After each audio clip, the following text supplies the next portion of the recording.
জয়যুক্ত কৰে সাম্প্ৰদায়িক বিজেপি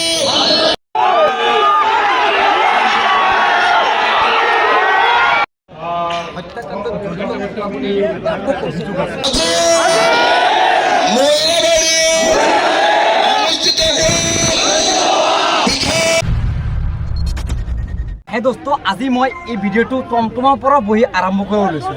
আজি এই ভিডিঅ'টো হৈছে আপোনাৰ মানে আমাৰ ইয়াতে মানে আমাৰ মৰিয়াবাৰীতে মানে আমাৰ য'ত ঘৰ মানে তাতে আমাৰ ফিল্ড আছে, ইনডোৰ ফিল্ড তাতে মানে আপোনাৰ কংগ্ৰেছৰ নেতাসকল আহিব, য'ত নেকি আহিব আপোনাৰ ৰকিবুল ইছলাম আৰু আছে আপোনাৰ ৰাইজৰ দলৰ এইটো কি নাম আপোনাৰ এইটো অখিল গগৈ, মই নামটো পাহৰিছোঁ, অখিল গগৈ আৰু গৌৰৱ গগৈ মানে হেলিকপ্টাৰৰ যোগেদি আহিব।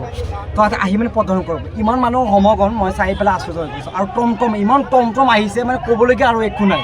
তো ইমান মানে আজি এই ভিডিঅ'টো মই এই টমটমৰ পৰা আৰম্ভ কৰি লৈছোঁ। আৰু ইয়াতে আপোনালোকে সেইটো নাভাবিব যে মই আপোনাৰ যে কিবা যে কংগ্ৰেছত যোগদান কৰিছোঁ বা বিজেপি যোগদান কৰিছোঁ, কিয় মই ভিডিঅ' বনাইছোঁ, মোক কণ্টেণ্ট লাগে। চ' মই ভিডিঅ' বনোৱা কণ্টেণ্টৰ কাৰণে মই যি পেলাই কৰিব পাৰোঁ, ভিডিঅ' বনাব পাৰোঁ, সেইকাৰণে মই কণ্টেণ্ট লাগে। বহুত হৈছে মোৰ নিজৰ অধিকাৰ, মই কাক দিওঁ সেইটো মই এতিয়া নকওঁ বাৰু। যেতিয়া মোৰ অধিকাৰ মই কাক দিম সেইটো পিছৰ কথা। কিন্তু এতিয়া বেলেগ কথা, এতিয়া মই মানে মোৰ কণ্টেণ্ট লাগে, সেইটো কাৰণে কণ্টেণ্ট বনাবলৈ আৰম্ভ কৰিছোঁ। ত' বলক আজি এই ভিডিঅ'টো মই এই টমটমৰ পৰা আৰু এইটো কংগ্ৰেছৰ এইটো লৈ পেলাই ইয়াৰ পৰা ভিডিঅ'টো আৰম্ভ কৰোঁ বলক। ইমান টমটম চাওক, ইমান টমটম, চব টমটম এটা ধুন ইয়াতে খেল লগাই দিছে। ইয়াতে ইমান টমটমে আহিছে মানে আৰু ক'বলগীয়া একো নাই। এটা যিমান চাব পাৰে, এটা চাওক টমটম, এটা চাওক টমটম, এটা চাওক টমটম, চব টমটম চব লৈ আহিছে ৰেলীত, মানে আপোনাৰ কংগ্ৰেছৰ ৰেলীত। এতিয়া আপোনালোকক দেখাইছোঁ মেইন য'ত মানে আহিব। তাতে হেলিকপ্টাৰ এতিয়া নাহে, হেলিকপ্টাৰ পিছে আহিব, বহুত পিছে আহিব। হেলিকপ্টাৰ যেতিয়া মই চেষ্টা কৰিম থাকিবলৈ, তাতে যদি বেছি মানে কষ্ট লাগে, বেছি দেৰি হয়, তেতিয়া মই ঘৰত গুচি যাম, সেইটো বেয়া নাপাব আপোনালোকে। তো এতিয়া আৰম্ভ কৰি তাতে লৈ যাওঁ আপোনালোকক। তো মোৰ লগত গৈ থাকক আৰু চাই থাকক।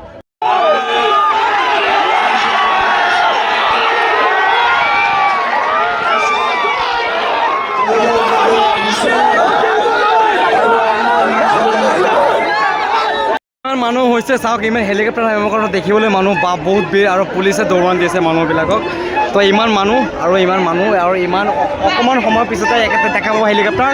তো এটা চাই থাকক, আপোনালোকক দেখাম তাৰপিছত। সেয়া হৈছে কংগ্ৰেছৰ বৃহৎ টমটম ৰেলী।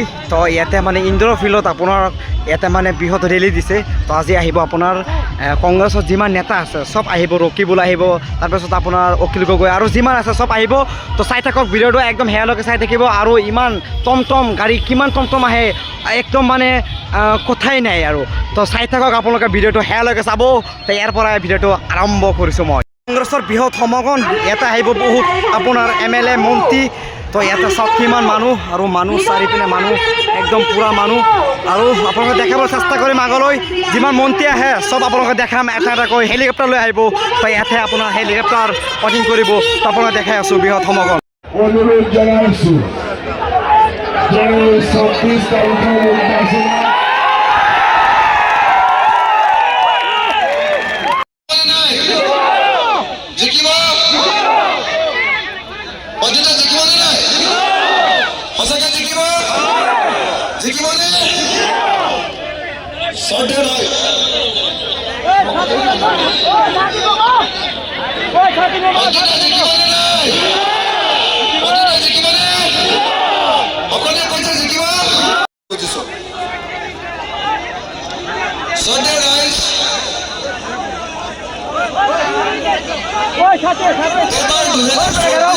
নিৰ্বাচন কথা বেছি পাতিছে।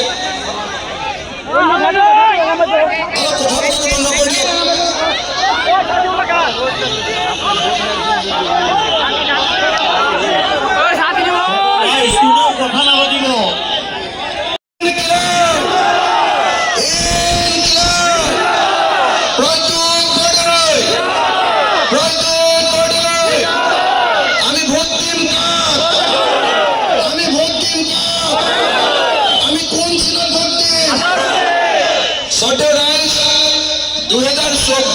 নিৰ্বাচনটো ভাৰতৰ সংসদীয় ইতিহাস অনুবাদ কৰিছিলে যে ধুবুৰী, বৰপেটা, লাহৰীঘাট, ঢিং অঞ্চললৈ, মইৰাবাৰী অঞ্চললৈ গ'লে বাংলাদেশলৈ যোৱা যেন লাগে। কৈছিলে নে নাই? কৈছিলে নে নাই? কৈছিলে নে নাই?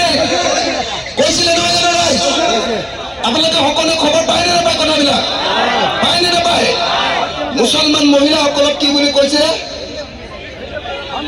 মেচিন বুলি কৈছিলে নে নাই? কি বুলি কৈছিলে? সন্তান জন্ম দিয়া মেচিন বুলি কৈছিলে, হয় নে নহয়? এতিয়া শুনিছো অসমৰ মুখ্যমন্ত্ৰী আৰু পীযুষ হাজৰিকা, মন্ত্ৰী পীযুষ হাজৰিকাই এতিয়া টকাৰ টোপোলা লৈ মুছলমানৰ ঘৰে ঘৰে, মুছলমানৰ গাঁৱে গাঁৱে ঘূৰি ফুৰিছে, কৈছে যে এইবাৰ মুছলমানে নবচালে আমাক বচাওঁতা কোনো নাই। কৈছে নে নাই কওক? কৈছে নে নাই কওক আপোনালোকে? শ্ৰদ্ধেয় ৰাইজ, মই আপোনালোকক সকলোকে এটা 3 টকা আছিলে, এতিয়া কিমান দাম হ'ল? কেই টকা? 10 টকা, হয়নে নহয়? 10 টকা। 3 টকা আছিলে আগতে লৱণৰ দাম, নিমখৰ দাম আছিলে 3 টকা। এতিয়া 1 কেজি নিমখৰ দাম কিমান? কিমান? এতিয়া 30 টকা 1 কেজি নিমখৰ দাম, হয়নে?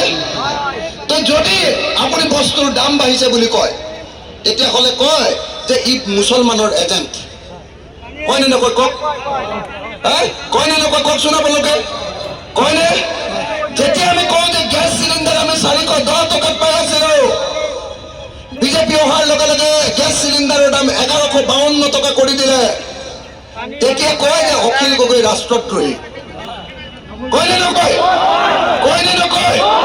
অসমৰ সকলো মানুহৰ মুখবিলাক বন্ধ কৰিবৰ কাৰণে হিমন্ত বিশ্ব শৰ্মাই পুলিচক লগাই নে নলগায়? লগাই নে নলগায়? আনকি কোনোবাই যদি ফেচবুকতো এটা বাক্য লিখে, লগে লগে তেওঁৰ ওচৰলৈ পুলিচ পঠিয়াই দিয়ে আৰু লগে লগে তেওঁক থানালৈ মাতি লৈ যায়, হয় নে নহয়? অৰ্থাৎ হিমন্ত বিশ্ব শৰ্মা চৰকাৰৰ দিনত গণতান্ত্ৰিক ব্যৱস্থাটোক ধ্বংস কৰি মানুহৰ বাক স্বাধীনতাৰ ওপৰত আক্ৰমণ কৰা হৈছে নে নাই ৰাইজসকল? হৈছে। কাজিৰঙাত যেতিয়া উচ্ছেদ হৈছিলে, 1965 চনৰ মাটিৰ ম্যাদ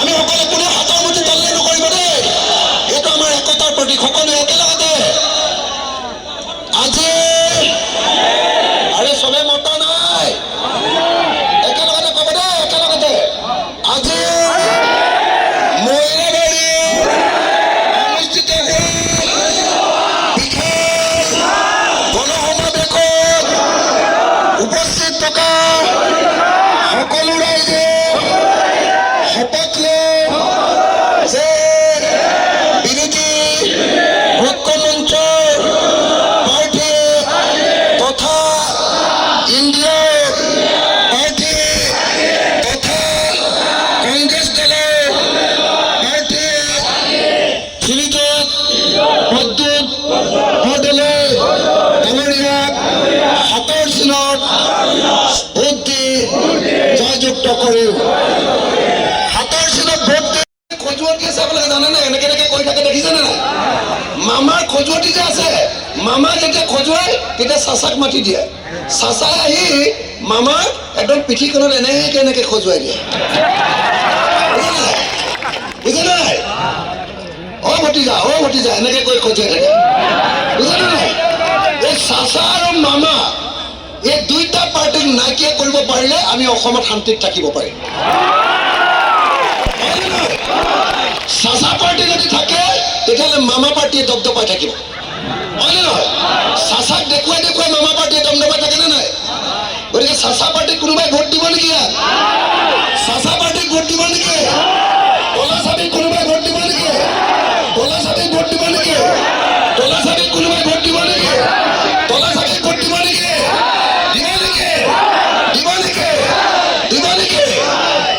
তলা চাবিক এবাৰ বিদায়। দুইটা একেলগতে বিজেপিৰ চকী আৰু AIDFৰ চকী, দুইখনৰ মাজত তলা চাবিৰে এনেকে তলা লগাম আৰু ব্ৰহ্মপুত্ৰত দলিয়াই দিম। হ'বনে নাই? হ'বনে নাই? সঁচাকে হ'বনে? চাব পিছত গণ্ডগোল নকৰিব আকৌ দেই। গণ্ডগোল কৰিব নেকি? কৰিব নেকি?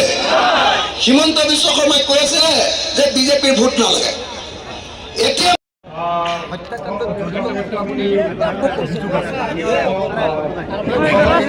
নিজৰ জীৱনৰ নিৰাপত্তাক লৈ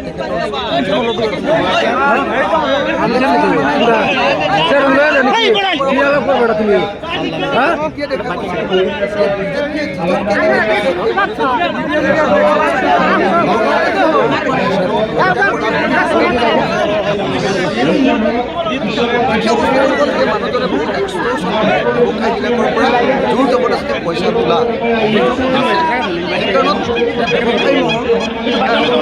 চাকৰি কৰে কাৰণ বিজেপি কেণ্ডিডেটজনে আকৌ যদি দ্বিতীয়তে মানুহে গম পাই গৈছে যে ইয়াত মানে মোমায়ে চাচাৰ পিঠিখন খজুৱাই দিয়ে আৰু চাচাই মোমাইৰ পিঠিখন খজুৱাই দিয়ে বুলি ইতিমধ্যে এই অঞ্চলৰ মানুহে নগাঁৱৰ মানুহে গম পাইছে চাচা আৰু মোমাই লগ লাগিছে আমাৰ বিৰোধী ঐক্যমঞ্চ প্ৰাৰ্থীজনক হৰুৱাবৰ কাৰণে যে দুইটা দলে লগ লাগিছিল এটা হিন্দু সাম্প্ৰদায়িক মৌলবাদী দল বিজেপি আৰু আনটো মুছলমান সাম্প্ৰদায়িক মৌলবাদী দল বিজেপি এই দুইটা লগ লাগিছে চাচা আৰু মামা দুইজন লগ লাগিছে এই কথাটো ইতিমধ্যে সকলো মানুহে গম পাইছে আৰু সেইকাৰণে অসমৰ নগাঁও জিলাৰ সকলো মানুহে সিদ্ধান্ত লৈছে নগাঁও সমষ্টিৰ সকলো মানুহে সিদ্ধান্ত লৈছে যে এইবাৰ যিকোনো প্ৰকাৰে চাচা মামা হৰুৱাই